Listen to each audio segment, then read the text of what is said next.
All right, welcome everybody. My name is Carmen Noggle. Again, I am the regional director at the Bear Foundation, and I'm so thankful that you guys could join me today and those that will be joining later. So this training is entitled Developing Family Resiliency, and it really looks at what are some of the components of family resiliency that help families be more resilient and successful. And then how do we help coach those families through change? Because oftentimes moving through change is not something that maybe like me, I don't naturally, I don't like change. I like things to kind of stay the same. And so some people love it when things are changing all the time. Other people, it's just hard to make all those steps to go through that change process. So we're going to talk about both of these sides of it. And as you'll see, I have lots of water things with my PowerPoint, which what I love about water is despite the pressure that's put on it, or whether it be extreme heat or extreme cold, water just adapts, right? It has a different velocity and everything, whether it becomes a liquid or a gas or a solid. So thinking of that resiliency and developing through those changes is going to be a theme that we go through on this.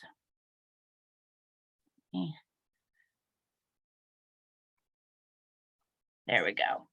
So this quote, when I first started researching resiliency, this was one of the first quotes that I found, which intrigued me because this is from the water sector. So not even from a social work perspective, but as I kind of thought about it, I really thought it applied even to us. So the quote is that infrastructure resilience is the ability to reduce the magnitude and or duration of disruptive events. The effectiveness of a resilient infrastructure or enterprise depends upon its ability to anticipate, absorb, adapt to, and or rapidly recover from a potentially disruptive event. And I really thought when we think about our clients, we're often trying to get rid of those events, right? Those disruptive events, those crisis moments for them. But the truth is that they're always going to be there. There's going to be different types of crisis and stressful events that we all face. And so if instead we're looking at our goal being that ability to reduce the magnitude and the duration of those events, we have a much better gauge for providing that resiliency. And I think of when I took in my niece, she was 2.5 years old, and she would have extreme temper tantrums when she was told no or had to transition to things. And at first, those tantrums were happening multiple times a day, and they were happening it was a 2 to 3 hour tantrum. And once she started, if you know your crisis curve, there was nothing. And calming didn't work, talking didn't work, alone didn't work, sitting with didn't work. She just had a really difficult time. But as we continued to work through it, we got to the place where those events were only happening, once or twice a week to once or twice a month, and they were much shorter. And they were much more age appropriate. But the transitions and the trauma that she had been through, really drove those initial reactions. And so, even as I see them as young adults, she's a young adult now. As an adult myself, sometimes we have tantrums and things that put us off of the road that we think we're going to go. So being able to pull that back in is what we want to look at. How can we provide that structure that reduces the magnitude and the duration of those events so that they're not disrupting the whole family? So when we look at these 4 pieces, to anticipate, absorb, adapt, and recover. These are the 4 key areas I want you to think about. So when you think about foster families coming into this process, going through the approval process, there's a whole process, right, lots of processes that they're going through before they're accepting a child into their home. So when you think about they're anticipating and what they're preparing for, talk to me a little bit about what that looks like for a foster family. What does that anticipation phase and preparation phase include for them to be successful?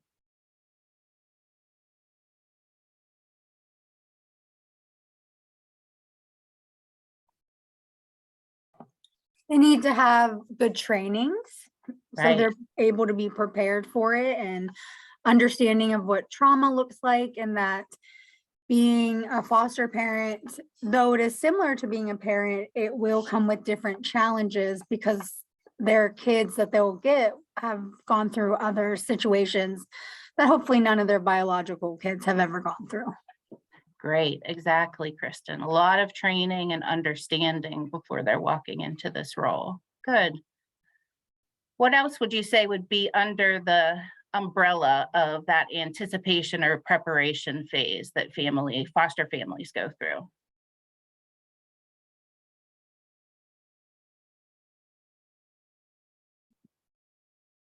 I would say that they would most likely need to think about like the kiddos, like the age groups that they want to have in their home, and think of what age appropriate behavior for that age would look like. So, they're not taken, by surprise with just regular age appropriate behavior. Right. Good, Sarah. So they're really going to look ahead, right? Look ahead at what, knowing their strengths, right, and what they can handle, what their family dynamics are like, to look at how many children, what maybe type of children, ages that would be most appropriate for their home. So going through the training, understanding that, and being able to project forward is also really important, right, as a part of anticipating. Good. Any other things you believe a foster parent does in that anticipation or preparation phase?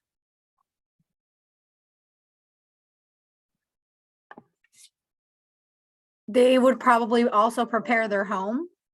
Just Right. prepare a room if they have clothes, because kids don't always come with clothes. So kind Yeah. of ready their home to be ready for a child, or have it, if they want littles, have all their little plugs in their Mhm. outlets and all that fun stuff. Right. Great, Kristen. Yeah. So they're going to physically, their home, knowing what they need, and those things are set up ahead of time. Again, flowing into your training and all of those projections looking forward as to what type of placement they're taking.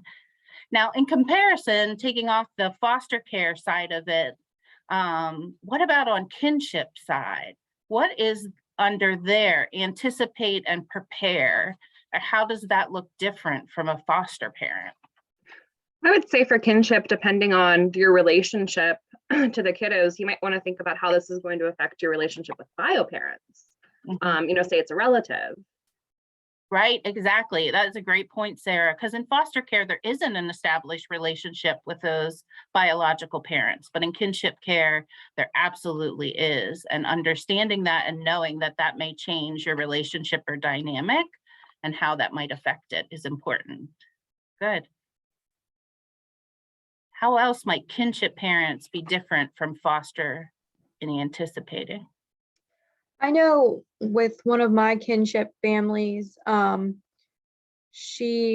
what she didn't expect was how, like, even though she knew her and like she shows her so much love, she can still be so like mean and still have like the attitude and everything because of all the trauma that she's gone through. So I think it's important for them to understand going into it that just because you know them in some way doesn't mean like they still aren't going to have like those behaviors and triggers. Right, very good. They may know them at a different level, depends, right? If they just saw them at holidays, they may see a different side of that child versus depending on how involved they were. Good. Do they typically have a lot of time versus a foster parent in making that decision? Kristen, I see you shaking your head no, right? It's usually not a lot of time, right? It can be an immediate, we have a child sitting here and we're notified as a kin relative, would you be willing to come take this child? Whereas foster parents, often it's years of discussing and talking about it before they even start those trainings and moving forward. So when you have those different levels of anticipation, right, that can affect the whole process, right? The more you hope, the more training and anticipating preparations you have, the better that you're going to do when those crisis or those stressful behaviors and events are coming up. Now, I know, especially you, Rachel, you're working with our biological parents. So how much do you see them having preparation and anticipation of becoming a parent, and how that on that side? So, the question exactly, are you asking the biological parents, like as far as getting them back? No, I'm saying into being a parent. What do you think that preparation is initially into parenting? I guess it depends. At the Path House particularly, and being a parent, it really depends on the type of parents we have, because a lot of them don't initially have the skills, because they don't have the preparation, given to them from their parents. And I think that's what gets them in the place that they get to. Awesome. Yeah, So, thanks, Rachel. Yeah, so when we are working with them, we are kind of re-preparing them, right, to sure, re-enter parenting, because their children have been in either foster or kinship care. So obviously trying to give some of that parent training and coaching and all sure. those things in that process. Good, thanks. Oh, absolutely. So Thank you. also thinking about you as a professional working with families, what did you do to anticipate or prepare for the work that you do?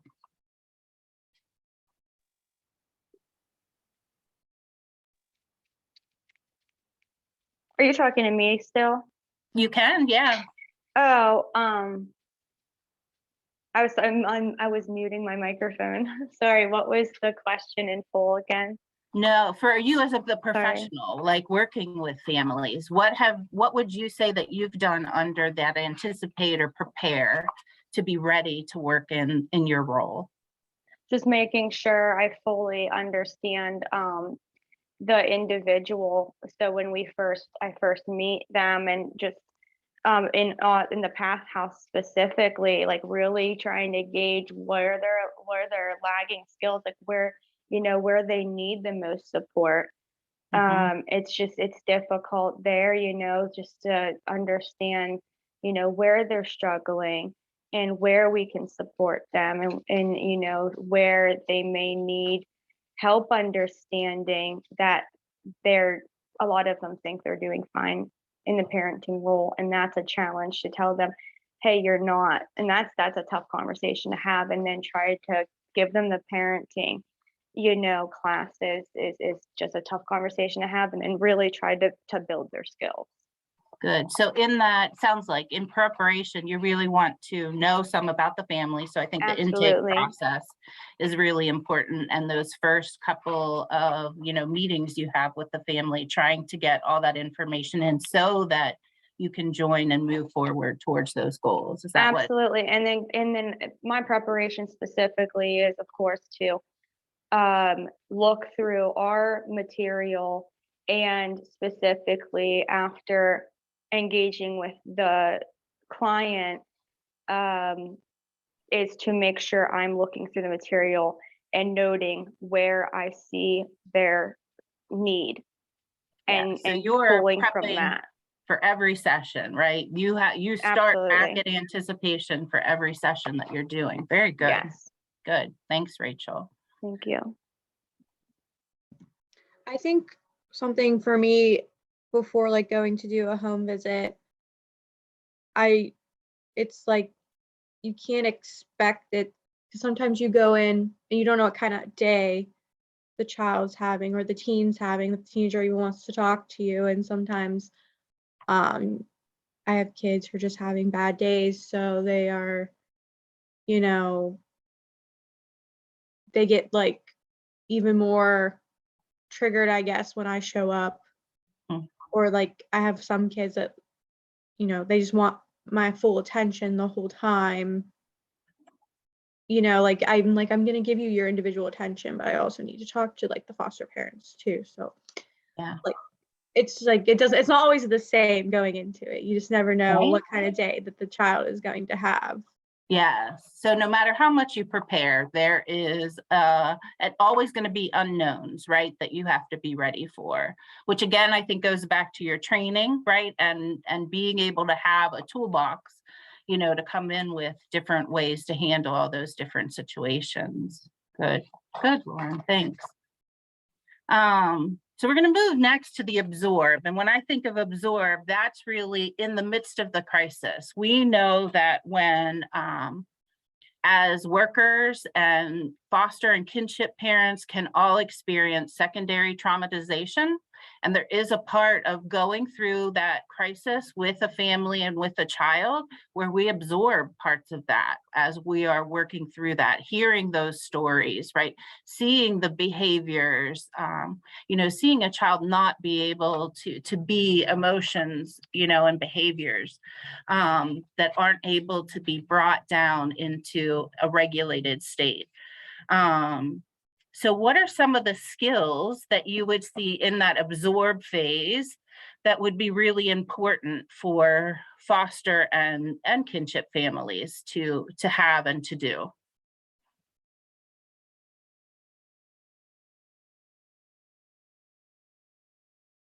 Skills or maybe interventions that they would use?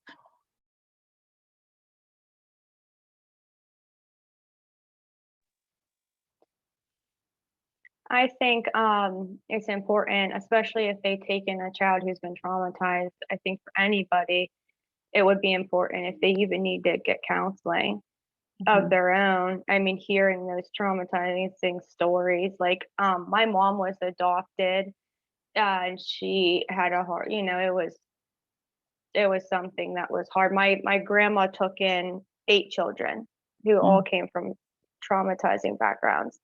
And yeah, it was, something that's amazing that she did. And so I personally am blessed to know a good bit about adoption. And my grandma also fostered a lot of kids. So when I was growing up, she was still fostering, even when my mom was an adult. So I couldn't imagine. I wish she would have done more self-care and stuff, but it wasn't something back then that they talked a lot about. Like going to counseling and stuff wasn't like a big thing like it is today.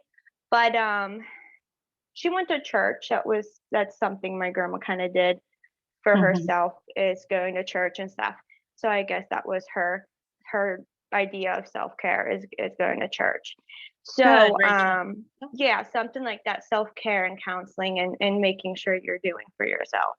Good. And I think, some of those kind of things should become a part of that anticipation, so you can draw on them, right, in the midst of the crisis, whether that's a faith or religious background, support from other people, taking care of yourself so that you're ready when those times come that are going to be difficult and disruptive. Very important. Yeah.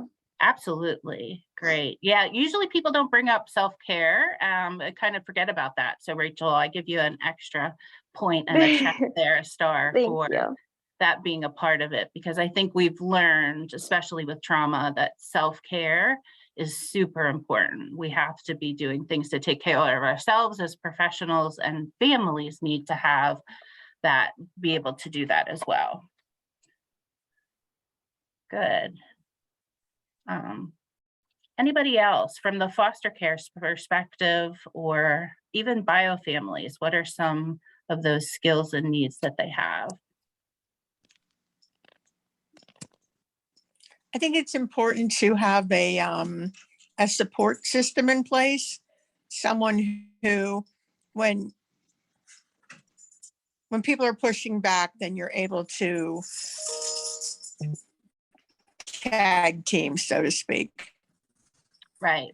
So whether that be your partner in the home, somebody close by, or in our case too, our agency that we're with, that we have a staff that are able to support and help them whenever those crises come in. Good. Thanks, Carol. One of the things that we do one of the things we always do when we're assessing families is ask them about their supports. Mhm. What supports do you have? That are willing or able to help you, and never they maybe. Yes. Yeah. Thanks, Carol. Absolutely. Those supports come in is very important in that one. So in this absorb period, they're using their tools, they're using their resources, the people around them, those things that they have in the midst of the crisis or the very stressful events. Then as we move into adapting, so when I think of adapting, it's kind of like that processing, right? What went well, what went wrong, how can we do this differently moving forward? So in that adaptation phase, what do you see that's really important for resource parents to be successful with kids and as their whole family in that adapting phase? I think the skills to navigate power struggles, I think that's something that Carol brings up a lot that I never initially thought of. Just the ability to realize that not everything is personal. And that even though it feels like you versus this child, sometimes it's okay to let them win. You know, if they're really adamant about taking this bath, but you really think they should take a shower, sometimes it's okay if they just, you know, take the bath, and the ability to kind of let those power struggles go, I think is something that resource parents struggle with, but that can be really helpful. Right. Very good. Because I do agree. If you get into that power struggle, you just join in that escalation with that child, and you become at a point where you're not thinking, right, or reasoning if you hit that peak with them. Good. So yeah, so making sure they look back at if there's a power struggle, how they could handle that differently so that they're not adding to the escalation or that stress in that event. Great. Thanks, Abby. Anybody have any other ideas on adapting to?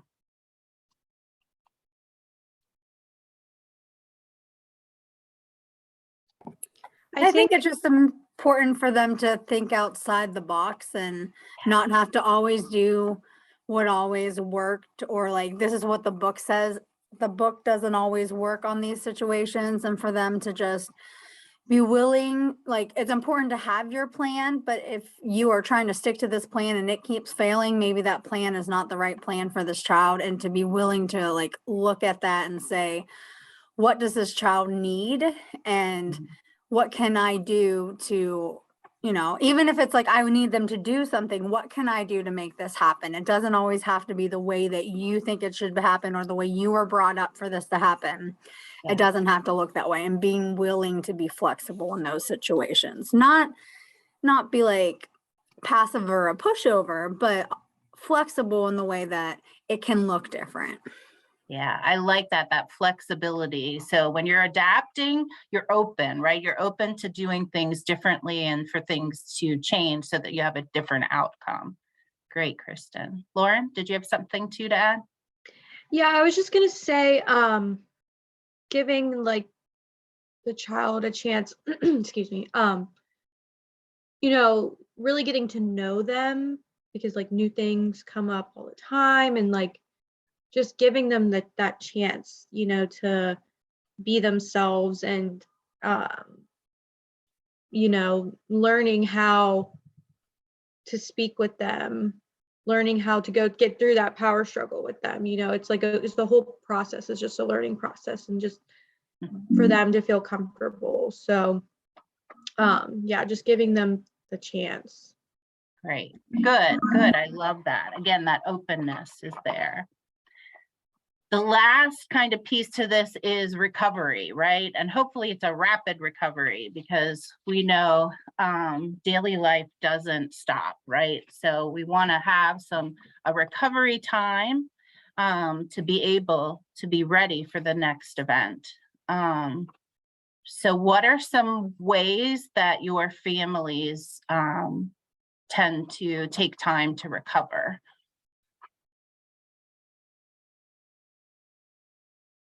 I think it's different per family, but I know some like foster parents like to take some space. So like if an event happens, they give themselves the time to cool down as well as the child in their home a time to cool down. Mhm. Good. I think that's really important, right? So everybody has time to kind of recover a little and then come back.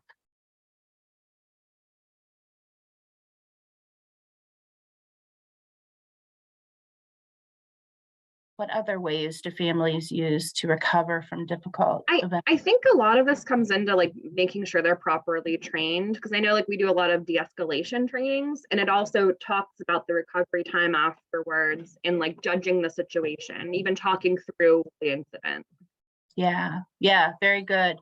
And I think too, like you said, Sarah, that training kind of goes into that we anticipated. So we gave training at the beginning. And even at PATH, whenever you give training, it's typically, training when the child isn't present. So in that absorbing and adapting to, you're really looking at, were they able to use those tools. But as a part of the recovery and adapting, it may be re-looking at those trainings. I know when I do trainings and I have families that I see through the different processes, and there's that pre-training that they get. And then when they come back to training 1 or 2 years after they've started to have kids, they see the training differently because now they have, real life examples from the placements that they've had, or from their visits, those kinds of things that they can apply it, which I think is good. So there's that process. Recovery is a processing, but also really that taking care of yourself time, I think, and giving that space. Because I'm someone who, I am a quick processor, but if it's been a really stressful event, I need a few minutes, right? And I like to have that, let's all come back and talk about it when we're all in a good space. Because if we do it in the midst of just kind of coming off of that curve, we may re-escalate and start it all over again. And that we don't want to have happen either. So. Good. So let me ask you, do you feel like these 4 kind of pieces to this describe resiliency for you as a professional and for families in this adapt, absorb, anticipate, and recover? Okay, I see. Good. So we're going to look, the next part of this quote is, in light of this definition, infrastructure resilience is about delivering services that regardless of the disruptive events that occur, there's that ability to take a licking and keep on ticking, the quote from the Timex slogan. So resiliency is that, to be able to take those things, to adapt, to recover, to again, re-anticipate and come up with those new plans. It's always going, and it's not like a circular cycle that goes in those 4 steps. They bounce around sometimes in all sorts of different places.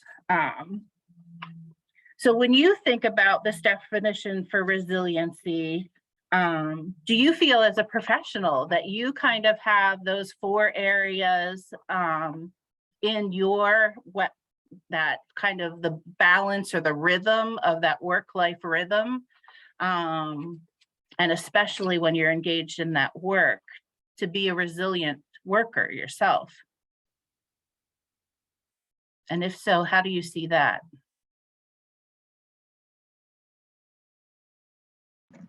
I think that with foster care specialist job specifically, you kind of have to adapt and be resilient because you never know what's going to happen. And, things could be going really well, things could be going not so great.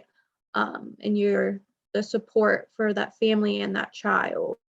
And like I said before, you just never know what could happen. Yeah. So I think the ability to be resilient and to adapt to different situations and be helpful and, kind of expect the unexpected in a way. Yeah. Good, Lauren. Thanks.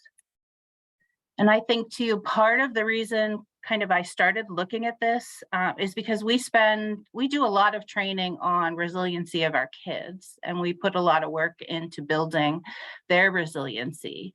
But I really felt like looking at family resiliency was just as important, so that we're maintaining placements. If we have families that are resilient, right, they're going to be able to take on those different behaviors that may come out from that traumatized child. When that child reunifies and working with that biological family, we want that biological family to have the resiliency to really be able to adapt and do things in a healthy way. So we're going to look at some of the key components to family resiliency that I found in my research. And what I found in looking at this was that these 4 skills or areas tended to come up the most. So positive outlook or hope, supportive relationships within and outside the family, having flexibility and stability, and then good communication and problem solving skills. So I think several of these we already talked about as we talked about resiliency. So you guys were right on track with that. When you look at these 4 areas, is there one that you see as maybe more important than the others? Or do you think that they're all equally important? I personally feel like they are all equally as important, because I mean, say you don't have a positive outlook, then it's not going to be really very helpful if you do have the supportive relationships and good communication. Mhm. Good. How about the rest of you? Carol? I think so often that attitude is so key in our success. If you have an attitude where you believe you can do it, you want to do it, you think it's worth doing, then it just helps in the success. Yeah, that outlook, that hope for that change or that it's going to be okay is really And the important belief to that you drive. it. And if we can convince the foster parents they can do it, you know, our job is to assist and to give them what they need. But if we think it's overwhelming, then we're just passing that on. Mhm. So sometimes a calm demeanor and like I tell Abby a lot, we're not taking it personally. It's just a bump, and it doesn't have to become a power struggle. But if Yeah. we can believe that, and we can, communicate that to them, I think it's helpful. Yeah, absolutely, Carol. I agree with that. I think that all of them are very important, but if you don't have hope or can look at that with a hopeful attitude, it's very hard to, put any of the other pieces into, and even if you have all these other skills, I feel like without that hope, things tend to deteriorate very quickly.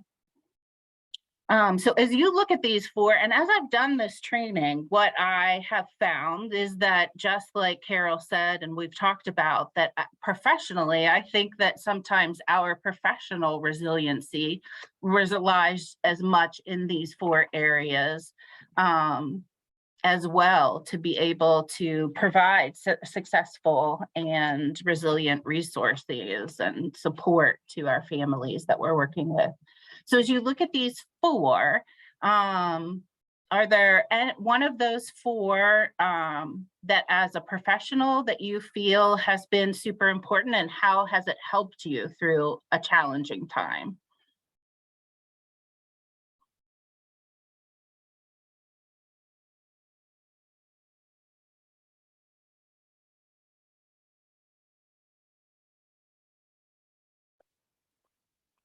I think that supportive relationships is most important if you're when you're working, because I'm lucky enough to have Sam, and she's really supportive. Right. So having your Um, supervisor, a really good yeah, supervisor that you're going to. absolutely. Yep. Because no matter what happens in your personal life, or, you know, even at work, it's really tough sometimes to be at the path house. Even if you like it, it can be really tough. And Sam's awesome. She's a great supervisor, couldn't have a better one. And she's very supportive, and it makes me on the tough days want to stay there. Right. So it sounds like what I hear you also saying is that supportive relation Very great communication continues to too. drive your outlook and give you Yes. the hope, right? So they work. And- I hear that right. working very hand in hand for you. Right, and great communication and great problem solving. So Yeah. yeah, I mean, it's all driving, but if I didn't have a good supervisor with support, I don't, you know what I mean? It doesn't make you want to stay somewhere. And I think to me, that's the most important thing, though they all go hand in hand.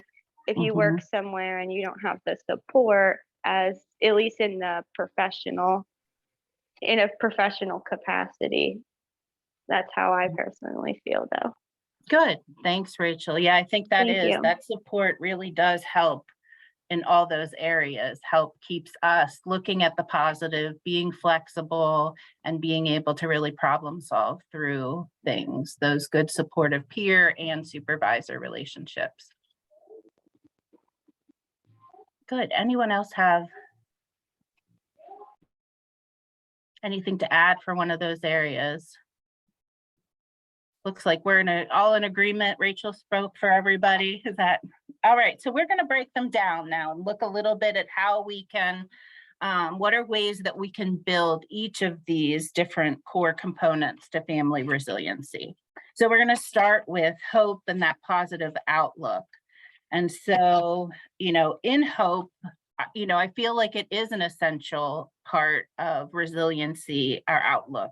It fuels our energy and it helps us to really rise above that adversity. And so we want to make sure that we're able to rekindle some of that hope, because a lot of our families have been through such difficult times, especially bio families, right? Their children in the PATH program have already entered foster care. So they're struggling with whether or not and how they can bring those children back to them. And there's a lot of grief, to work through in that process.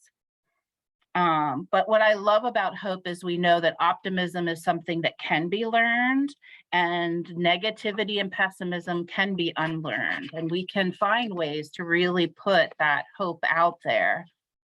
And I think one of the ways is providing check-ins, just checking in with those families that we're working with, giving them those positive outlooks and encouragement and support. And sometimes just asking them to remember the good times. I think it's hard, whether you're a biological parent parenting your children, or as a foster kinship parent, that sometimes we get so stuck in the negative behavior patterns and the stresses that are there that we forget about the positive times. So I feel like it's really good to just ask about, when, was your family at its happiest? You get one, what things do you do that bring you guys together as a family? What are happy memories, whether those be vacations or a day at the park, a little staycation picnic on a rainy day, kind of bringing them back, right, to some of those positive experiences, that it isn't all negative.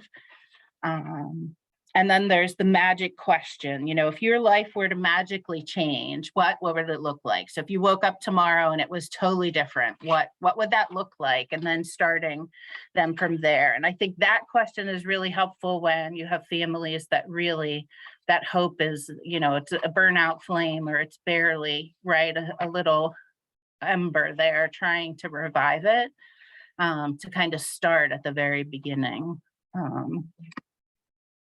With that, then again, your check-ins and encouragement are really important. I always say when we're strengths-based working with families, we're not avoiding the difficult conversations or the issues that are there, but we are still looking at and understanding and communicating the strengths that we see. So I love the praise sandwich, because I love starting a difficult conversation with what the strengths are, talking about then what we need to work on, or the difficult piece that's there, what needs to change, but then also ending with that positive, knowing we can do it. I've seen these strengths that I've talked about at the beginning are the strengths that are going to help us, really come through this. And again, I think it helps to then shift, that thought process from focusing just on what the problems are, the stress, that difficult behavior, and move it towards looking at the possibilities, and shifting then, or reframing, to be able to move forward. And I found that when working with families, reframing has been probably really important when they come and talk about the negative pieces, but when you can kind of reframe that maybe from the child's perspective and on why those behaviors may be happening, and seeing that, then they have a shift because they see it in a different way. And so I saw some head shaking. Can you think of a time where that has happened with a family and what that shift looked like?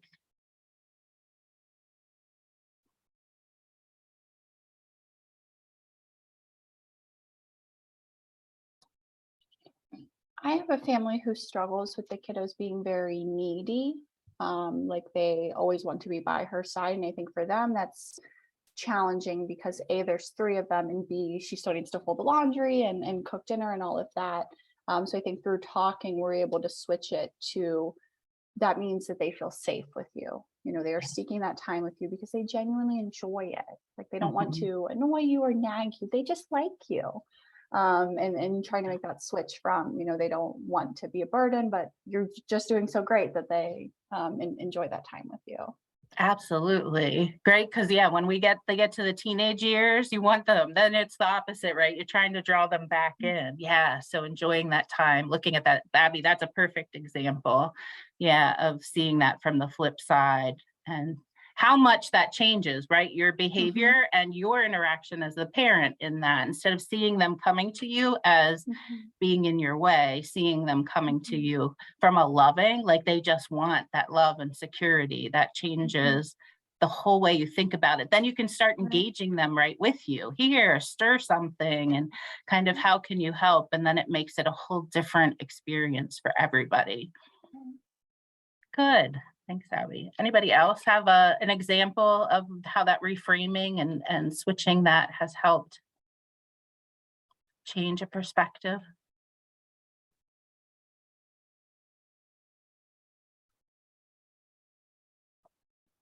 I just feel like in our jobs in foster care, that is a large part of what we do, because when we, with our structure model of trauma-informed care, most of the behaviors we see, like one of our biggest goals is to try to find out the need behind it. So I feel like that's just the constant, daily occurrence for us. Yeah, absolutely. I think it is. It's very important to be able to look for that reframing, look at what those needs are, and be able to really handle those differently and see them differently. Good, Sarah. All right. Anything else that you have on hope that you want to add that seem like some good skills to have to kind of help build that in families where you see that that's kind of waning? Okay, I see some yeses. All right, we're going to move on then to the supportive relationships. So really looking at knowing that you're not alone. And I love how Rachel said, like, she goes to Sam, her supervisor, and gets so much out of that, right? She got in that relationship, all of those other components of resiliency were reinforced, the problem solving, the outlook, the positive pieces, and it reinforces then you're not alone, right? You're not in this by yourself, and that you can keep going. So I love that part of it. And I think that so many times young adults and a lot of the foster and kinship and bio parents we feel like they have to do this on their own, that they have to figure it out by themselves, and that really finding a healthy interdependence on others is going to help them be successful. And when they try and be an island, it's really hard to continue and be resilient by yourself. So making sure we're looking at where can we help, build these relationships that will provide that connection and some healing and hope. I think it gives us other perspectives for, taking in other people, whether that be peers or supervisors or friends, those kinds of things that really help to give us different perspectives as we move forward, whether that be in reframing or however. But it also, I think, just really looks at that adapting to change, right? Having those supports as we move through that change process. So we're able to share that crisis or adversity, having people with mutual support that we can depend on, and knowing kind of who are your inside the circle people and maybe the people that help in different ways, but might not be your core people. You need those outer level supports just as much. So that we can see that opportunity in the crisis and the change and grow. And I think to do that in the relationships, we have to understand that everybody has strengths, everybody has worth, and they are worth, fighting for and continuing to work with in this process. So we're going to do an activity, and with your worksheets, you were given a family circles assessment, and I think,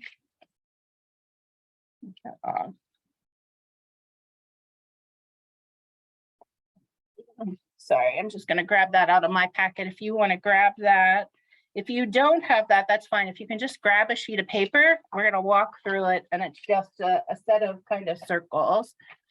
If you can see, these are always hard to figure out. I think I have to. No, it doesn't like me.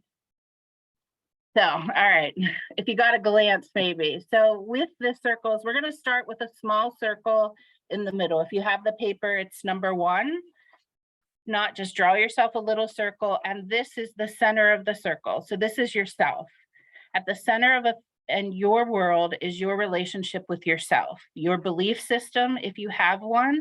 So in this circle, what I want you to do is note your strengths, your hopes, and your dreams, and note any conditions or qualities of yourself that deeply influence your life. Those could be, abilities that you have. It could be impairments or challenges that you've worked over. It could be, parts of your character, being empathetic or having a good sense of humor, those kinds of things. So I'm just going to give you a minute or two to think of that self section. I'm going to go back through. So your strengths, hopes, dreams, and any kind of qualities that influence your life.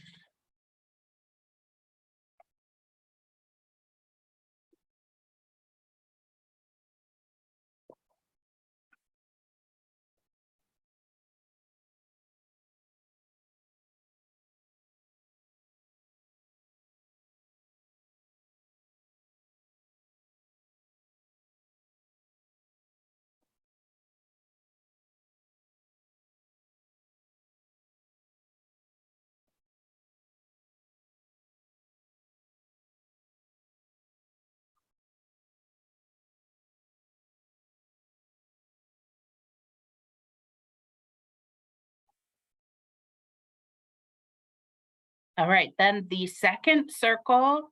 So if you're drawing, it'll be just another circle outside of that first circle. This is your partner and child or children, if you have any. So you want to describe, just list your partner and your children's names. You want to note ways that they contribute to the family. And here you can also list, you might have an ex-partner who you're still co-parenting with who might be in this circle. It could be some extended family that really, I know for like myself, my grandmother raised me. So my grandmother kind of comes in as a parent figure to me. And I had a mentor who really I would have put in this section as well.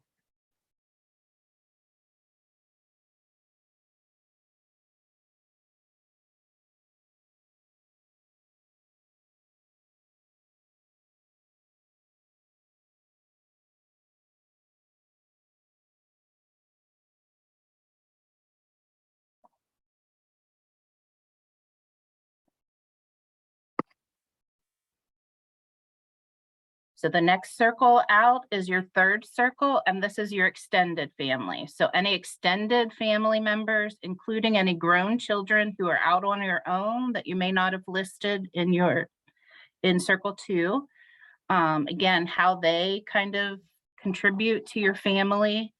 And this can also be extended family and relatives that are deceased. Like, I know my grandmother's not with me anymore, but her presence is definitely still there in my life.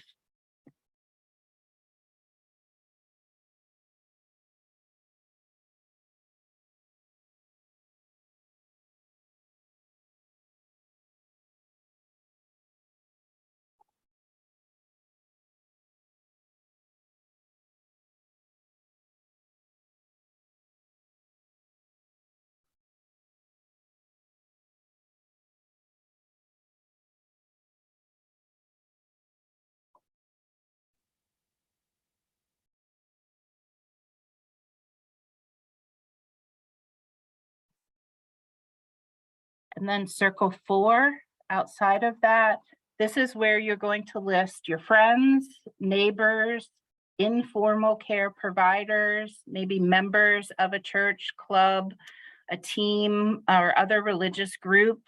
It's people that you really choose to have a relationship with, and they're outside of your family, so they make a huge difference in your life.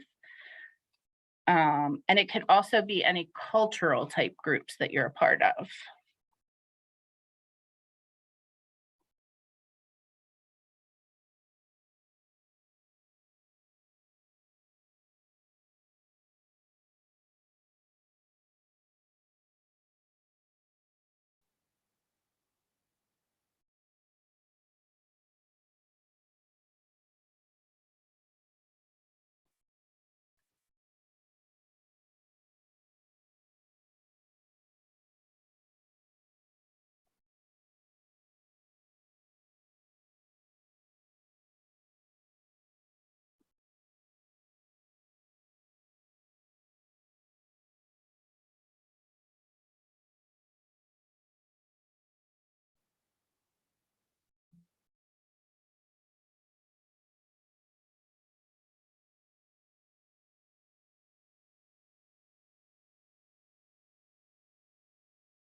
Okay, if I go too fast, you can tell me to hold up if you need more time.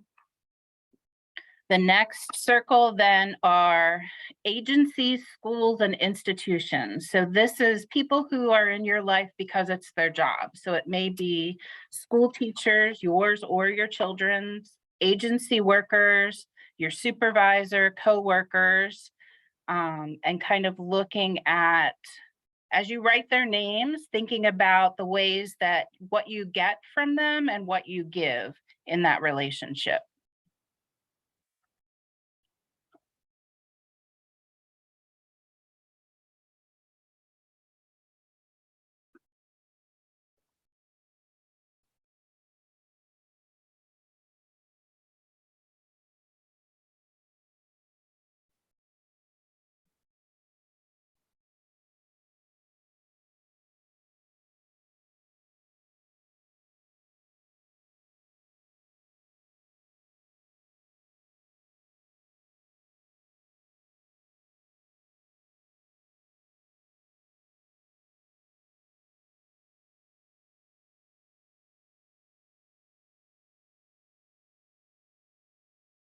Okay, circle 6 then is economics and community. So here you want to note the economic influences in your life. It may be, the examples here are welfare reform, the safety of your neighborhood, layoffs in your community. So you want to describe your community and how it affects your family, positive or negative. And that can include local, state, national, and global trends. They have on here cuts in programs, whether childcare is easy or hard to find, violence, those kinds of things. So looking at that, the economic influences that support you and your family and the community influences. Describing that level of safety, and kind of what local, state, national, or trends that affect you.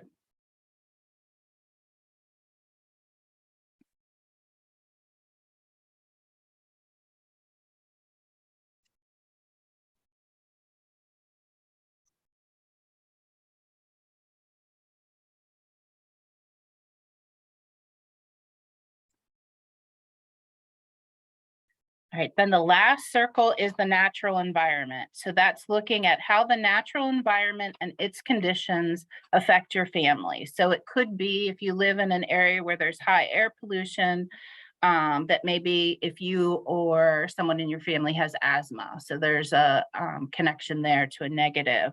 Might be that you have a nearby park or places to hike and be together as a family that are positive in that. So looking at both those positive and negative environments in that community that you're living in.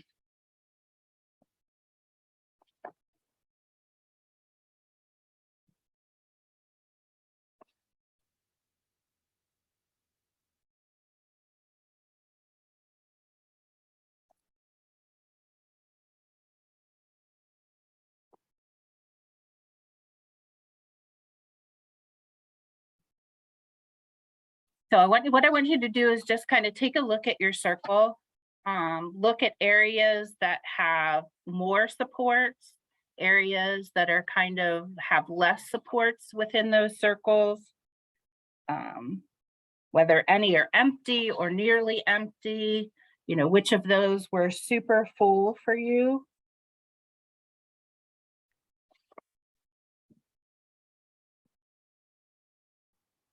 Kind of just thinking and processing that what are some of your thoughts about this activity? I guess for me, it just makes me feel grateful for like, you know, the supports and I guess even with like my extended family, work, etc., who I do have for help. Mm-hmm.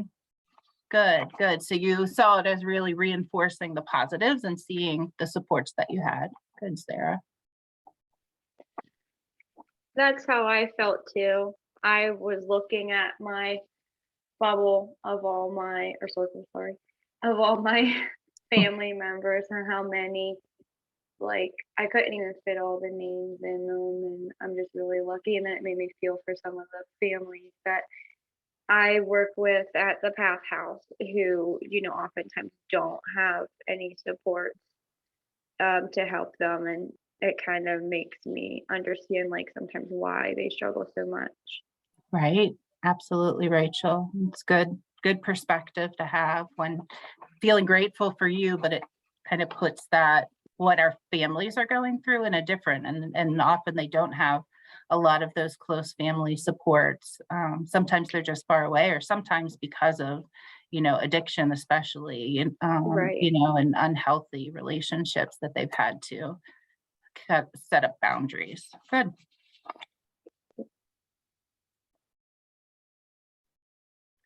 So when you think of this as a supports exercise, were there any of the circles that kind of surprised you that we would talk about or put in there that you hadn't thought about as a support?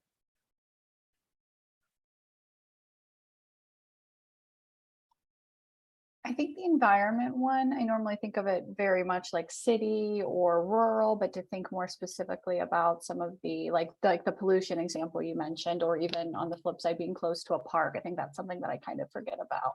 Mm. And just being able to walk places like in Erie, how people can just walk and get to where they need to be versus, you know, New Wilmington, where you're not walking anywhere. Yeah. So even just thinking about the impact that can have on families. Yeah, absolutely. It's a good thought process. I think that part too opened up a lot for me thinking about. Mhm. Good.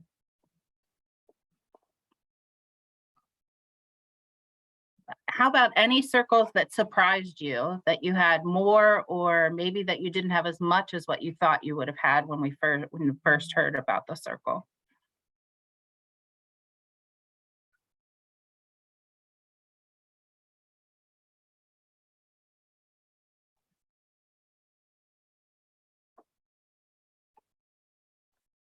No surprises? Okay, good. So let me ask you then, as you look at this, how do you feel like an activity like this may be helpful with the families that you're working with?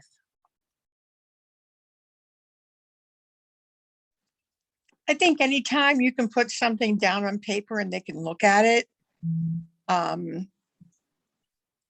they realize all the people that they do have for support. Mhm. Just it helps them. Sometimes you need to see it written down, and maybe when somebody's walking them through that, to the way you did it with us, you kept talking about things that we could add. Mhm. So the economic and community one for me, I was thinking I wasn't going to have anything to put in that circle, but then I thought of, the price of gas right now. That's a challenge for everyone. And the inflation. Mhm. And as I get ready to retire, my money's all in the stock market, and that's not doing real well right now. Mhm. So I did have a lot more to put in there than what I thought I would, but just kind of seeing it on paper is kind of interesting. Yeah, right. Good, Carol. Thanks. I think like Carol mentioned during the home study process too, we ask people to, tell us what supports you have. And oftentimes people will say, oh my gosh, I have so much support. I have so many people in my corner. But then when it comes down to the logistics of, who can help you with this, who can help you with that, they struggle. So I think Mhm. it's really helpful because we think we have a lot of support, but I think this activity would be nice to see it on paper, oh, maybe I don't have as many family members who could help out as I initially thought. Mhm. And even, from this activity, making a list of if I need help, during the day, here's who's in my corner. If I need help after school, here's who's in my corner, and using it to kind of have a plan for those moments when it does feel like you have nobody. Absolutely. Good. Yeah, because I feel like that too, that a lot of times in that home study process for foster and kinship families, they list a lot, but what we see is in the day to day, a lot of those people aren't actually engaged. So being able to kind of look at this at the beginning and revisit it, I think is also very important. And looking at, okay, if I don't have resources in a certain area that I need, how can I kind of work towards getting, more people in my corner? Good. Thanks, Abby.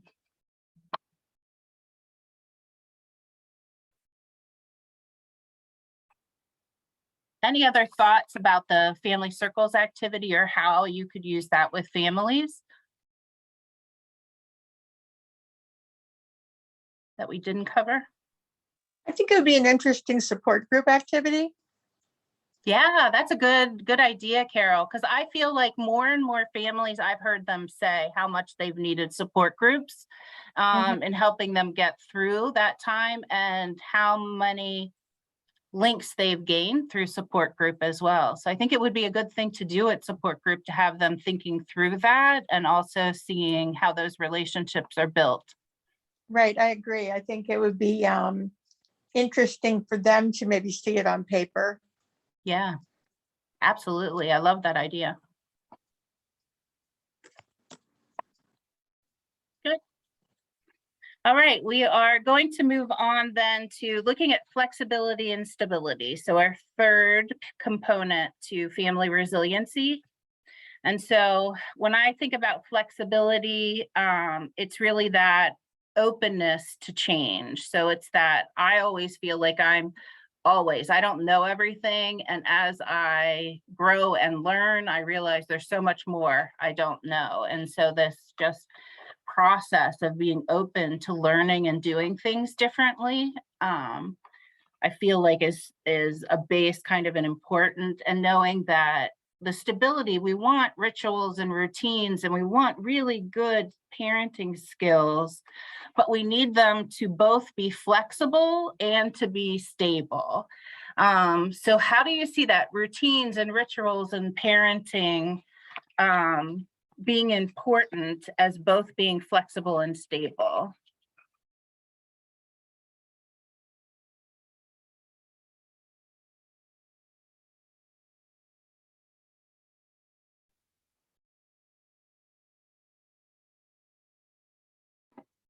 Can you repeat the question? Yeah, sure. So we're for routines and parenting skills. We want a family to both that to be a stability piece for their family, but them to also be able to be flexible with them when needed. Can you talk, like, think about families where they have a strength of being that or not, where you need both that flexibility and stability to it? Yeah, I think some of us mentioned some of this before, like Abby talked about one family maybe wanting a child to take a shower and they really want to take a bath. Our objective is that the child gets cleaned. So should we really fight if they want to be in the bath to get clean, or if it's in the shower to get clean? Or it could just be different methods. Like kids aren't from necessarily the foster home that they're from, like they're not used to those rules, and maybe they did things differently. And so if we're able to look at the end result that we want and be a little bit flexible about that process, it might be easier, and they can build relationships, and they can understand each other, and the things that they need to be firm on, they're able to, but they're able to develop more of a relationship and a bond if they aren't rigid on every single thing, because a child could look at that as uncaring, even if we're trying to give them love and structure through the process. So just looking at that and being able to bend when needed, but stay firm when needed as well. Yeah, I love that, Kristen. I think a lot about giving choices. I think really open, that to me is that kind of definition of flexibility and stability, right? You're going to get dressed, but you get to pick what you want to wear today. So we're getting dressed. You want to wear the red or the blue, outfit, those kinds of things. Do you want to take a bath or a shower, right? The objective is that they get that clean.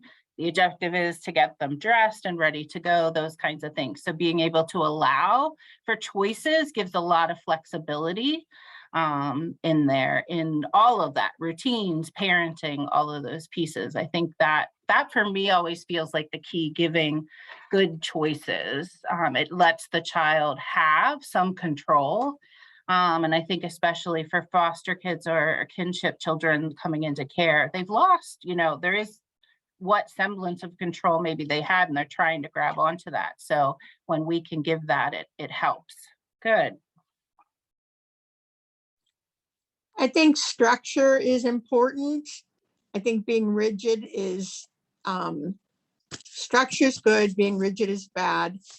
But mostly because being rigid and not being willing to be flexible leads to frustration for everybody involved. Yeah. The child, the foster parent, I mean, all of us. We all, I don't know, when somebody's a little flexible with you, you feel like maybe you took a little win from it. So I think that structure for our kids is so important, but being rigid just leads to turmoil and frustration. Yeah, absolutely. I think even in, building, you want a building that's going to be able to sustain, right, the weather or earthquakes or changes. So there has to be flexibility in that building structure, the same way we need that flexibility in the structures of our homes and our parenting. Good, great. We're going to move on to good communication and problem solving skills. So in this area, I think just being able to clarify and share that critical information, both about their present situation and that future, is important. Sometimes I think when we're working with families or as they're working with kids, being able to kind of set the stage before helps us get success on the other end, pre-teaching or doing some role playing, especially if they're trying out a new skill. I think of our bio families that are going to be putting parenting skills into place for the first time, or if you're working with a resource parent who you're asking them to change and do something different in their parenting. While I know when role play gets mentioned, there's almost a universal groan, right, that happens with a role play, but it is also super effective to help you kind of play out something new in a safe time, because especially I think for when we're talking about crisis situations, something else kicks in oftentimes, that other part of our brain that just goes to an automatic response. And when we're trying to change that, we have to have practiced in some way putting that into effect. And so they really, pre-teaching and role plays are one of the best ways we found to be able to do those, or at least going through, what might happen, right? What might be your barriers when you try and do this, to provide some other problem solving into how they put that into effect. So I think that too, that communication skills and shared decision making falls into that flexibility piece, which some people do really well with, others struggle, but you want to have, a voice in brainstorming, that everybody has a voice in talking about, what's going on and how to do it better moving forward, and how to just communicate even when you don't agree on things. I see this a lot, that people shut down, right, when you don't agree. And that, when I look at things, I know there's lots of grays. I don't see everything as black and white in one way or the other. So just understanding another person's perspective, and being able to be that mutual respect, being that component. And then family meetings. I know many families that do this. I know we do this with both of our programs, the PATH program and our foster and kinship care trainings talk about family meetings and just having that safe space to kind of talk about what's been going well, what we can do differently to make those things that haven't been going well go better in the future. And to provide that opportunity for, everybody to kind of share their voice in the process. Are there any other pieces that you feel that we didn't hit that are really important to communication and problem solving with the families that you're serving?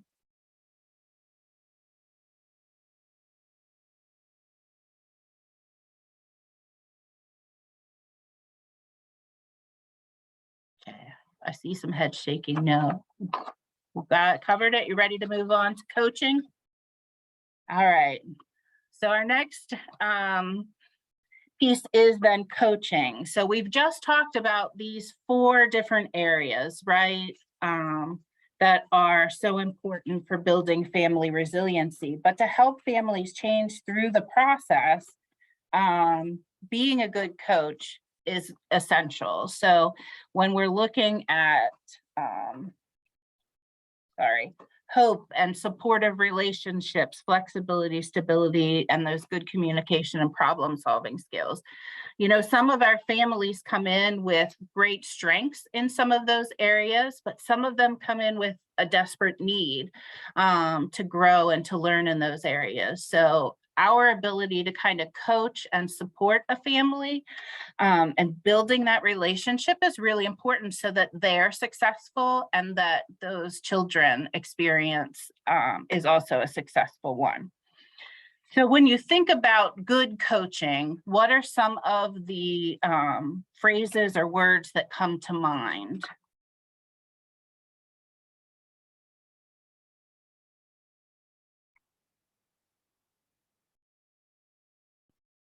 I think I would say respect, because when you're coaching, say you're coaching like a foster family, you want to make sure that you're being respectful for them, because this isn't a time to make them feel bad or guilty about a way that they've responded to a situation. This is like an opportunity to make sure that they're, able to make better decisions. So I would just say respect. Yeah, I like that. Respect and from a positive perspective, right? Moving towards a positive perspective. Thanks, Sarah. What other words come to mind when you think about a coach, or, whether it's skills that they had that you liked or see, or skills that you wish they had? Teaching. I think that sometimes we assume people know how to do things, and in fact, it might be new to them, and we need to teach what we want them to do. And that's a lot of what Together Facing the Challenge is about, is teaching or presenting things that we can do to help ensure success. Absolutely. And I love like that teaching component is always, I feel like when we talk about discipline and stuff, it's always about teaching, right? It's not about being punitive, but really about looking at how can we skill build in this process. And I think always looking for those opportunities for growth and learning. And to build on what Sarah said a little bit, is to make it strength based. Let's not focus on what they've done wrong, but like maybe on as presenting it, and don't do it this way, but more like, how about trying it this way? Yeah. Yes. Yeah. Definitely. I think that strength-based approach is important. Kristen? When I think of a good coach, I think of someone that is a team builder and an encourager that helps like facilitate, I guess, more passion and drive. Like if you're on a team, you want them to be able to be unified and to work together and to win. But in order to win, you have to know what it is that you want to do and what your goal is, and to really be able to work together to do that, because everyone has a role, and every role is important in order to come to the end result. Yes, I love that, Kristen, just exactly what you said. Yes, yeah, that I think that give you that passion or that hope, right, in the midst of, and that bringing that team together, whether you're doing well and you want them to continue to do well to make it to the end of that, or maybe you're not doing well and you're behind, but inspiring you to keep going and to do your best. Right. All right, so we're going to look at some of the skills and attributes of great coaches that I found. And so first one was high emotional intelligence. And so emotional intelligence is really that ability to recognize and understand emotions, both your emotions and the emotions of others, to manage your behavior and those relationships with one another. So those with a high level of emotional intelligence, tend to be very in tune to themselves and in tune to others, to build those positive relationships. And emotional intelligence, it's a great thing because it's a skill that can be built. So whatever level you're at kind of in that emotional intelligence spectrum, you can always build on that. And there's lots of books and articles on building emotional intelligence. Daniel Goleman, his book, Primal Leadership and Resonant Leadership, are two books that I've read that kind of talk about that, but from a professional leadership kind of perspective. But I've also pulled down over my years just some articles on how do you build emotional intelligence, kind of take that step back and be both focused on yourself and your regulation and your emotions and the other person, to really build those positive relationships. And then I heard you guys say empathetic, good at building relationships or that teamwork. I don't know if we hit on really the communication skills as much, but I think with the emotional intelligence comes that active listening, being able to reflect and clarify where someone else is at so that they know that you've understood them. We're not jumping, to solutions. I know that's a problem I often have. I'm a solution focused person, and In most of my day, when things come to me, they need a solution, and that's where people are coming. But sometimes when my supervisees come to me and they'll say, I just need to vent. And I say this to my supervisor all the time, I just need to vent. I just need to say it out to somebody.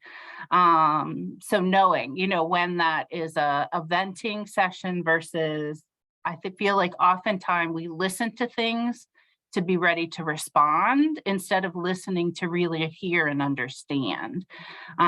So providing questions that help really understand what's going on better is really important, because then as you get that picture of what it is, being able to provide feedback or solutions, that are taken well. So with tact and diplomacy.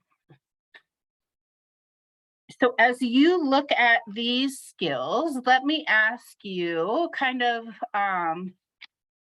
to identify and kind of star on that. Which of these skills do you feel you are really, really good at? And then I'd like you just to underline one skill that is one you either are working on developing or would like to develop more.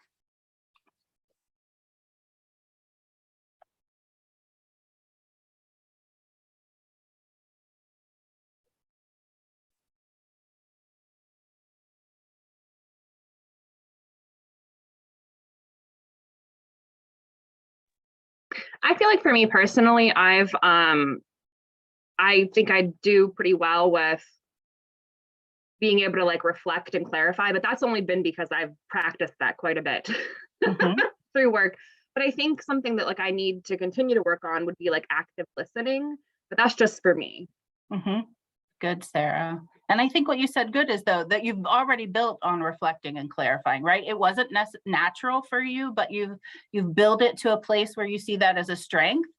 And that's great, because then you look at what's the next thing. I feel like we're always learning and growing, and so are our families. So when we can see that, we help to be, better each time. When I think of like when I was a foster care specialist 20 years ago, 22 years ago, before bear tracks, before computers even, just the type of worker I was then versus now, right? Just growing. I wish that my present self would have been able to go to some of those families that I first had before I really developed those skills. So good, Sarah, thanks for sharing. Anybody else want to share? What are some of those areas you're strong at and working on? I think reflect and clarify would be a good one for me. Sometimes, I think I listen. I think I provide feedback, but I think sometimes I react too quickly. And so I should spend more time reflecting, and then I'll spend less time clarifying. There you go. Good introspective awareness, Carol. Love it. Yes.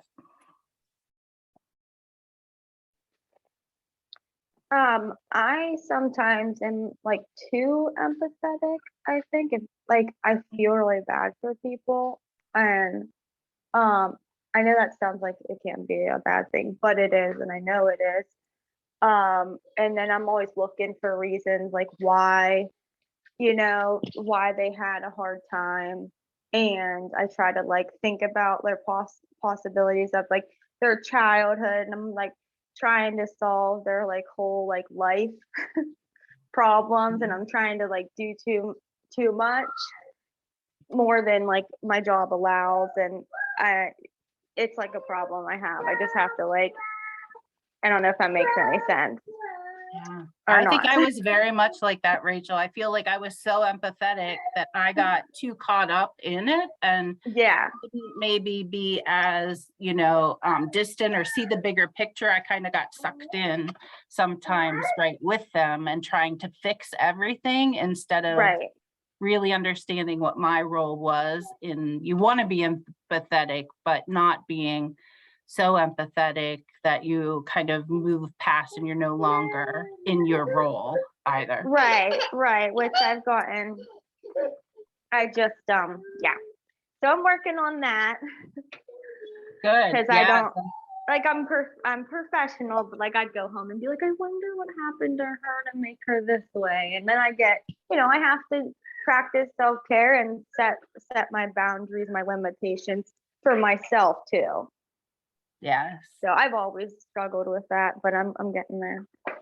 There you go. I think my mom was really fearful of my empathetic side because even through like high school, I knew I was going into like social work, but I would come Yeah. home. I worked at a detention center and then I worked as a lifeguard at a pool, but I wanted to bring everybody home. Like, Oh, really? if I could just bring him home for a weekend, my mom would be like, no.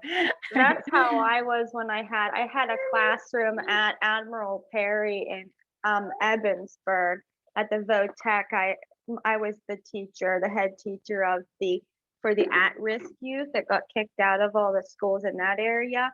And I tried to I really was serious about fostering one of the boys there. He just tugged on my heartstrings, and I asked my husband, and he was really considering it, but they told me it was a conflict of interest because I was his teacher. Yeah. I think that's an easy trap. I think we go into this field, right, wanting to make changes. And so our hearts are wide open, but knowing we have to set good boundaries as an example for families and for our own self-care is really important. Yeah. Thanks, Rachel. Anybody else want to add into the? I was just going to say, I feel like piggybacking off of Rachel, knowing like our faults and what we struggle with is really like part of our emotional intelligence, for ourselves and what we're feeling. So I think that's a wonderful skill for a coach. Yes. Great. Good. All right. That's Then we're going to beautiful. move on to coaching a family through that change. So especially when we're looking to build resiliency and we're really asking for families to change, we find that oftentimes there's a lot of resistance to change. Have you guys experienced that in your roles, resistance to trying new things and changing? I see lots of, okay, so yeses. How many of you, show of hands, that I already admitted I am, tend to shy away from change and like kind of things to the same? So, okay, yeah. So there's a little over half of us, some maybe in the middle. Any of you thrive on things changing day to day? All right. I've got people shaking their head no, and people excited. So we all come in with a different perspective on change, and so do our families that we're working with. So using our coaching skills, right, using what we understand about those components to resiliency, and that process that helps to sustain resiliency, we want to just support them. We want to help kind of get in there when it's difficult, and support them as they go through change. So here's the, the stages of change. So you have pre-contemplation in the cycle of change. So you're just kind of thinking about it, right? Yeah, that might be an area I want to change. Contemplation kind of moves into, yeah, I want to change. So what's that going to take? And kind of laying out all those steps. Then preparing, we're either buying the things that we need or getting the environment set up to make that change.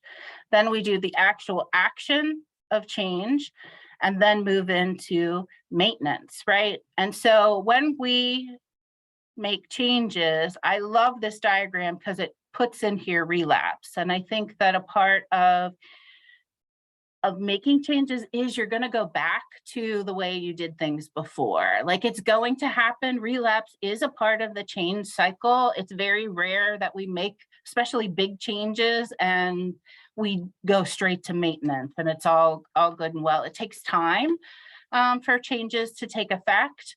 And it's usually not this nice, smooth, positive, wonderful kind of circle.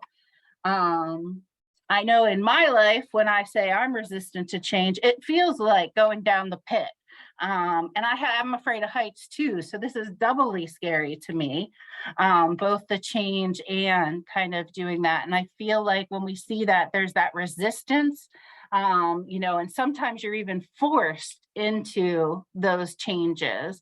And as you hit the pit, you can either try and cling back to the way you've always done things, or you start to change your mindset into climbing out and really transforming. And so that's what we hope happens. But I think when we have people that are resistant, we need to take more time at looking at, in this resistance phase, why are they resistant? And the more resistance they face, the more amount of time it's going to take for that change to really take hold. So when we look at this circle, there can be a lot of jumping around that happens in this process. And so we want to take that into account when we're working with a family, really being able to assess where they're at. If we're bringing this to them, a lot of times we might be starting that pre-contemplation phase.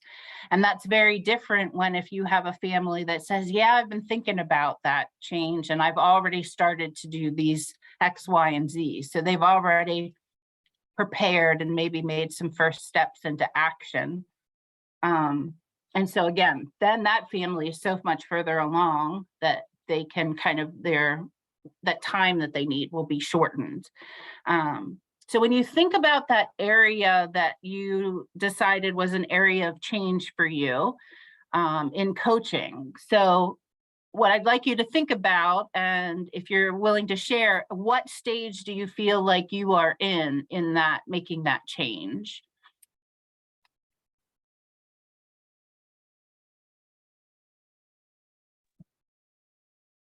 Are you asking like for changes we want to make with how we coach? Yes, yeah. So that area you identified as an area you wanted to change, like if today was the first day you thought about it, then you're probably in pre-contemplation, right? Yeah. I was just going to say, I would say for me, it would most likely be pre-contemplation because I don't think I would have thought about it except for this training.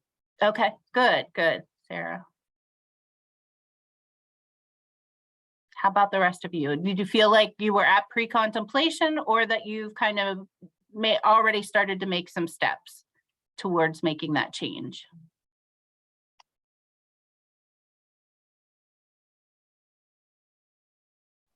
I think pre-contemplation. Okay. Yeah, me too. And I think pre-contemplation as Okay. well. Good. Abby, I you're think- shaking your head yes. So were you the same? Yeah, I actually didn't share mine, but something I've been working on in the past like 4 months is boundaries. I think much like Rachel, I'm very like empathetic to a fault. So I've been working a lot on putting actual things into place for boundaries, like turning my work phone off at 4:30 and just letting it be what it is. So I think I'm in more of an action maintenance phase just because I got to a point where I kind of had to be for my own. Good. Did you find yourself, have you had a relapse yet? A little bit, but I'm calling it a conscious relapse. Like I knew something was happening, so it felt more like a choice than like an obligation, if that makes Okay. sense. Yes. But yeah, definitely still a conscious choice because I think it's so easy to just want to be available and want to help because we are so empathetic as people, like we've talked about. You have to be to be in this field, so it's hard to find that balance. Good, Abby. Thanks for sharing. Was someone else, I think, going to jump on? I'm sorry, when Abby started. Rachel, was that you?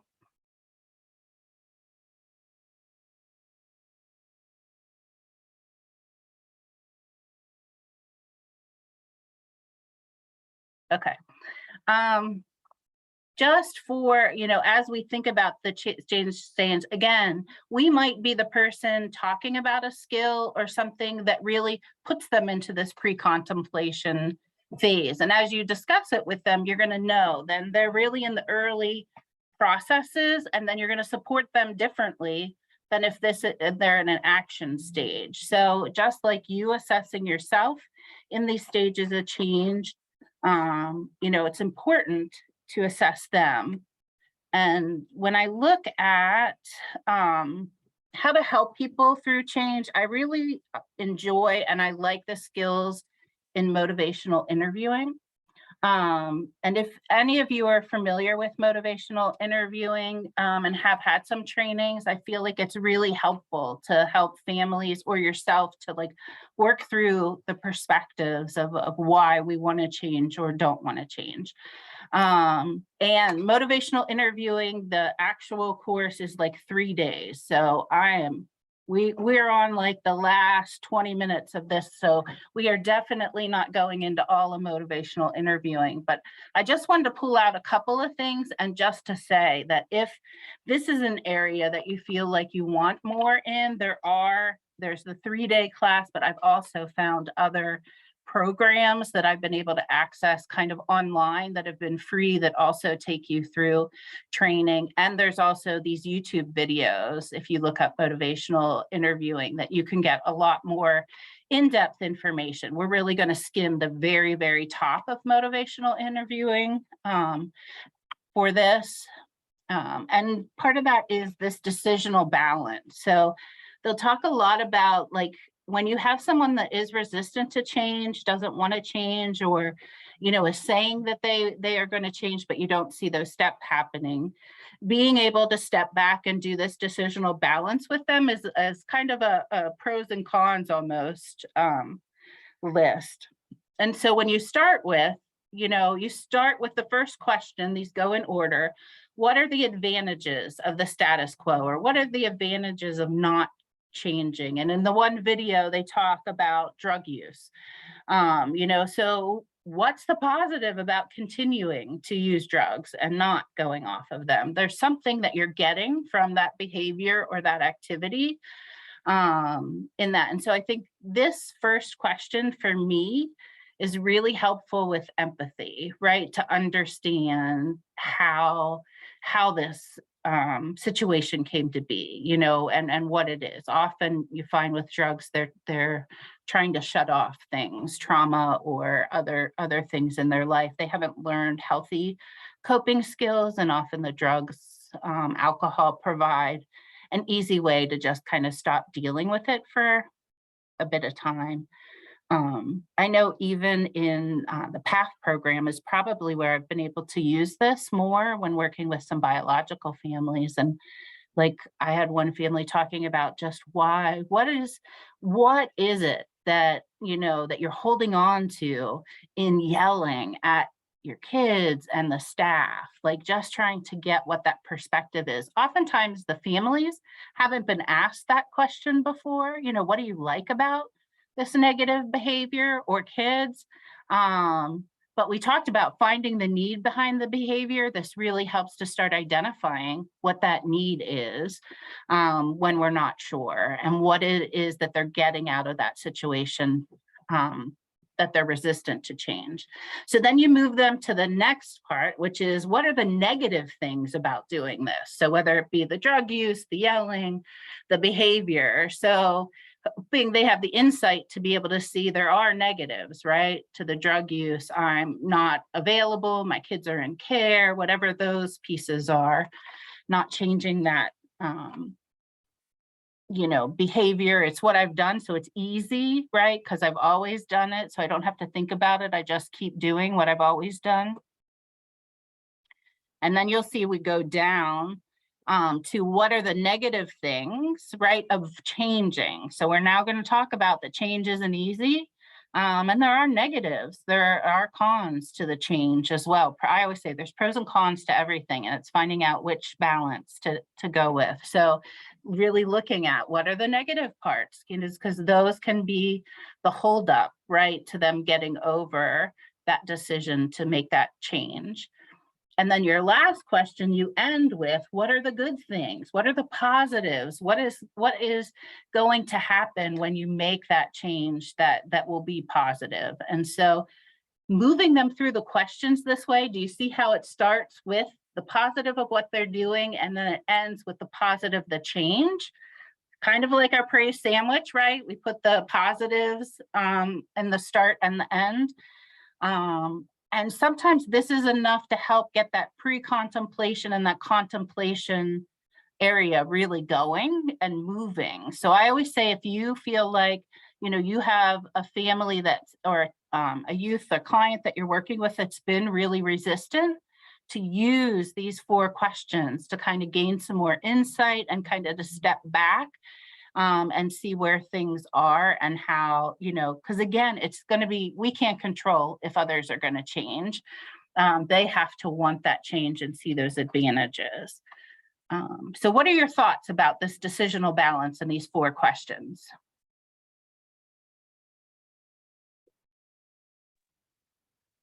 I really like motivational interviewing a lot. We use it at the prison all the time because I was an inmate counselor. And obviously, it was like really difficult population to counsel. But it honestly, this is a really good technique, and it did get the inmates talking and thinking about things differently. It didn't always work with counseling didn't always work with that population, unfortunately, because they had a really difficult like life and everything. They only counseled for so long, but it really did get them thinking in a different way. This type of interviewing, and it was always used in our curriculum at the prison Mhm. because it is really a great tool. Great, good. Thanks, Rachel, for that Sure. feedback. I do think it's simple and it's helpful, and it might just be planting a seed, right? Like you said, it gets people thinking. You might not see the change happen now, but you never know, how long that time frame is that that person needs to go through that process. And the hope is that it'll start, growing and building, and that change will happen even if we're not involved. Right. Good.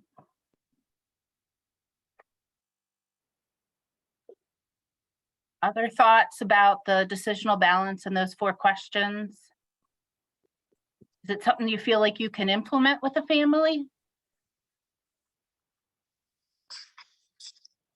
I feel like the hardest part of change is when you don't buy into the need for the change. So this kind of lays it out where they can arrive at their own about the need for the change. So if you have a situation where you're going to switch payroll companies, for instance, yeah, it's annoying because it's something else we have to learn. But if you want paid, you have to do it. So, but if we can do it, if we can convince them through these questions, or they can convince themselves that the change might be helpful, then I think that they're very good. It's a good to use. Yes, and hypothetical, 100% hypothetical example there, Carol. Totally hypothetical, but I Yeah. do want. But good, yeah. Everybody call once paid, so Yeah. we Yeah, so adapt. there are some consequences to not changing that will move everybody, right? The not being paid, that everybody, you're going to have to switch at some point. You can continue to be resistant, or you can be open to seeing the advantages. I like that. And so this can even help when there isn't really much of a choice in that process. Good. And sometimes when you're not a decision maker, that is the hard part about change. But there again, these motivational interviewing allows people to maybe arrive at their own conclusion, which I think is great. Yeah. Yeah. Because obviously, if it's internal within yourself and within them, there's going to be you have more probability that there's going to be follow through. If it's something you're enacting on them, they'll probably do it while you make them do it, right? Or while you're assessing it or watching it or whatever. But when you're not around, then that probably isn't going to continue if they haven't found what the value is in that themselves. I like that. And so I do think this really hits at the core of it and really will help drive that person to want that change for themselves. And The other piece then, as we look at motivational interviewing, is just using, they call them the ORs. So open-ended questions, affirmation, reflection, and summarization, which goes back to our communication skills, I think, that we've talked about, that reflect and clarify, those kinds of things. So being able to kind of sit back and ask those questions that help them to talk more, because a lot of times you're not just going to be able to go through these 4 questions and that's it. So there's probably going to be more questions that you delve into to help them open up and talk about where they're at in each of those. And so I realize I ask a lot of yes, no questions. And I realize that especially in training today, like when I asked you a yes, no question, you guys were shaking your heads, right? And so I realized, oh, I didn't ask a question that really engaged, right, in the same way. And so being able to ask those questions that really engage you in whether it be the training or making those changes is really important, because you want them to kind of try it on a little bit and really think about it well, to understand it, so that they are ready to move on and make that change. So again, if you look up motivational interviewing, there are a ton of YouTube videos that go into really elaborating on these ORS skills and these pieces, but they're really, I mean, just good kind of reflective listening type skills to have. And so we're going to take a quick look here. I found this handout and I really like, because it takes the stages of change and it puts into there, you know, what the indicator is of, you know, someone that's in that stage. And then as the worker, kind of what are the things that you can do within that stage to help the client through that. So it talks about, you know, pre-contemplation, and you'll see that because there's a denial that there's even a problem. So they see no need to change at all. So our work really is on that. That would be your decisional balance, right? Kind of trying to help them see why they would need to change. And it also gives you then things not to do. So don't give, you know, advice and avoid confrontation. So at that point, right, they're not bought in, just like Carol said, they're not bought into the change. And so really being able to kind of assess that and take a step back to let them engage there and really kind of come on board is important. In the contemplation stage, okay, so they know the problem exists, but they may still be resistant to that change and moving forward. So again, the 4 questions and the decisional balance are helpful to address that ambivalence. So they acknowledge it, but they're not quite getting through to wanting to make the change. So really doing ORs and all of those tools to help them kind of tip that balance to move it over to wanting that change to happen. Determination, the client has decided to change and wants to do something. So they are actively now engaged in that preparation, I think is what we had in our circle. And so this is really when you bring in a lot of the, you know, actions and solutions and support, you know, their motivation. You know, this is really cheering them on as they're making those changes happen. And then the action phase, again, the client is taking those steps. So they're putting those preparation things into action. And so then we're helping them tweak things, advocating for them, you know, identifying other supports that they could have. And then in that maintenance or relapse, so the client is working on actively sustaining that change. And so we may have them doing well or falling into relapse. So we want to talk to them if they haven't relapsed about making relapse a part of the process and what to do so they don't get so discouraged that they totally give up on that process, and really be able to help them identify what might take them off of that track of making those changes and give them real good skills to move forward. Like I said, I just really like this it breaks it out into really usable, like kind of things to do. As you look at this, do you feel like you have a family maybe that's come to mind who's in that process of or being resistant to change, that you feel like you have a little bit more direction to go with? See, I asked a yes, no question again. I got the, yeah. I got lots of shaking yeses though. So good. So this is again, what I hope to give you was a lot of tools that you can use in really thinking about the dynamics of family and building resiliency and really supporting them. So again, just looking back at that, anticipating, looking at their readiness and their preparation, their commitment within that time when they're in the heat of those crisis situations, that they can continue to act and make good choices, put in place new things with then our support, that they recover. And I like that there's always this replanning, reminding, refocusing, re-engaging that we do. And I think a part of that coaching is we continue to be there, whether things are going well or not. We're still, in there helping and hopefully moving them towards that change. So I just like to go back kind of to the original quote that we had and looking at the goal, which is to reduce, the duration and the magnitude. When we started off kind of looking at this, and to kind of come back to this, what do you feel within the training really has helped you, or something that you are putting into action to help build resiliency, either professionally within yourself or within a family?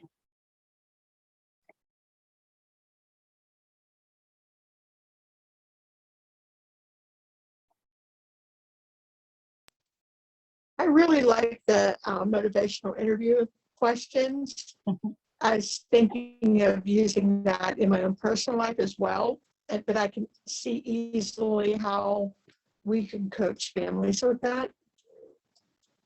Good. Thanks, Carol.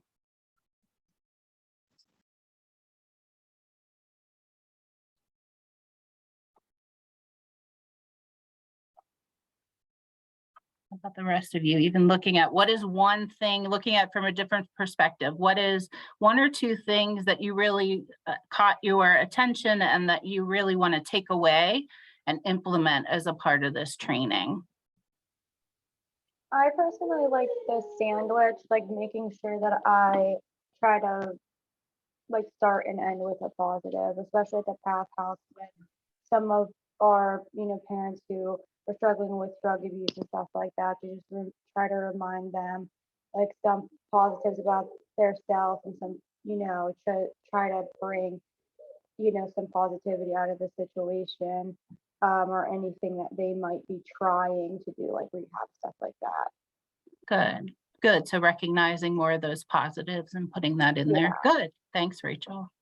Thank you.